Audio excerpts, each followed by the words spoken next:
Tricia. You were great in Dark Blue. Sorry the show was picked up, but do you know if by the end of that second season, if it had been picked up, were the writers planning to marry Rice and Carter? I didn't know what was going to happen in season 3. She was going to stay, to my knowledge, but I hadn't seen any scripts.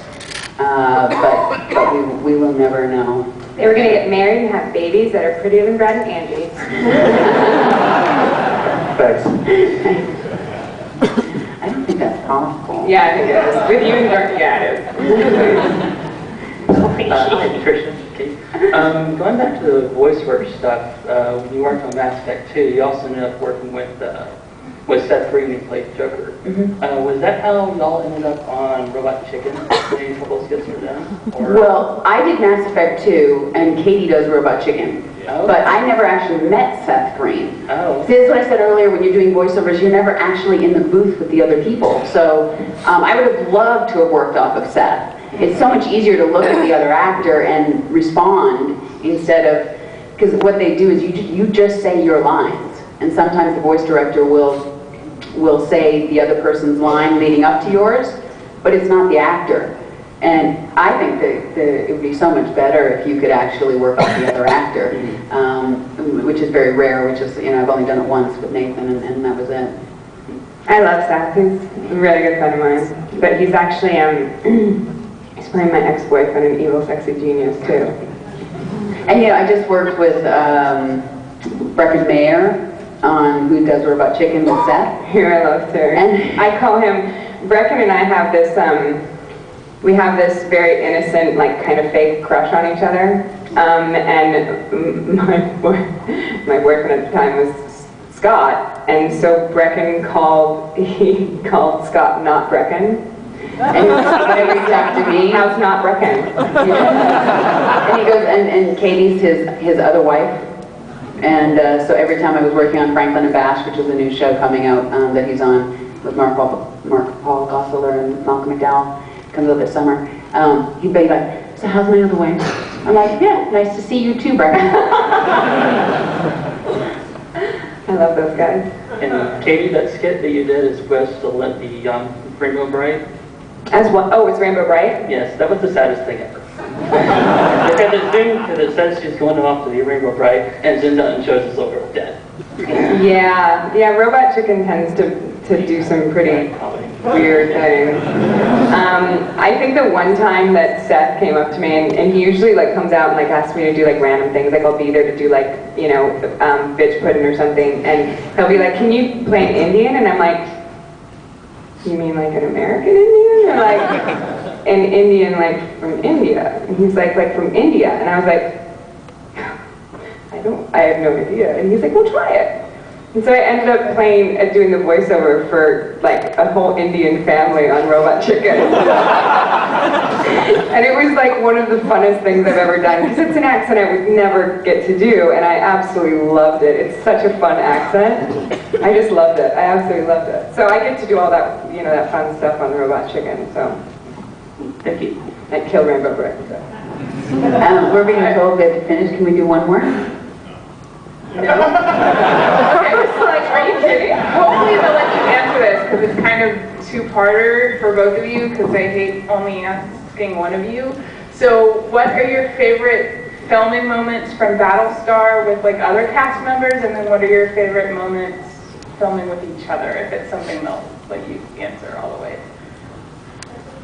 Take it away! All right, like I said, I think one of my favorite filming moments was, aside from some in the finale, because we were all just crying all the time, is probably Gina, the Pegasus, because it was the first time that they really gave me something more to do than whisper in Baltar's ear. And excellent at that, by the way. Thank you. And so for me, it was something that really affected me as an actor, and I think brought out something in me and made me believe in myself more.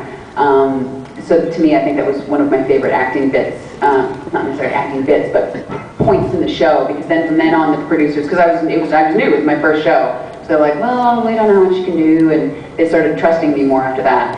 And I think for us, since we didn't actually work together very much, I'd have to say our fight, because we just had so much fun. It was so much fun. Like, they ran out of time and they were enjoying the fight so much. They said, can you and Tricia just like ad-lib some stuff and like pretend, like just like keep throwing punches? And we were like, oh yeah, totally. And I don't know if you guys know, but there's like this breakaway statue that Tricia throws me into, and the whole plan is that the statue is supposed to fall on the ground and break and not hurt me. Well, we've done it so many times and we're having so much fun that she pushed me into it and they didn't tell us it was a real statue. They ran out of breakaways, And I was like, so I just pushed her into it. She's like, thunk. so I think I really kicked her in the stomach after that. So we had really good fun on that, but I think that was the most fun we've had filming together. But my favorite scenes of Battlestar were, I think, the last scene with Truco in the bathtub, when she, because we ad-libbed that whole scene. There was supposed to be no talking really in that scene. She was just supposed to go and do something, I don't even know. But I felt like with her end with Lee, she didn't have her peaceful ending. So I wanted her to have peace, and I wanted her to be safe with someone. And so we added in the lines, and to me, she's with him safe, you know, regardless of what they are. Because I knew she wasn't with Lee, and I didn't want Kara to be, because we didn't know what she was. I was like, let's give her some sort of something to be happy about and hang on to. And I just thought it was such a beautiful moment, such a really, you know, pretty moment between Anders and Starbuck.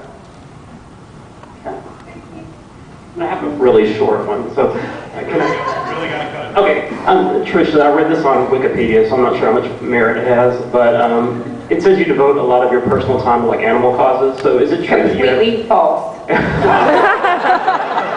Is it true that you have 10 cats?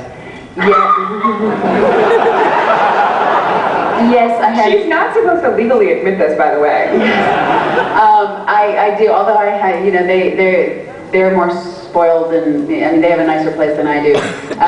Yes, I have 10 cats, and they have a whole outdoor shelter that's protected. I live in the canyons, and they can go from my house, from kitty doors, out into a big, probably 300 square foot backyard enclosure that they're protected in. So they have it pretty good.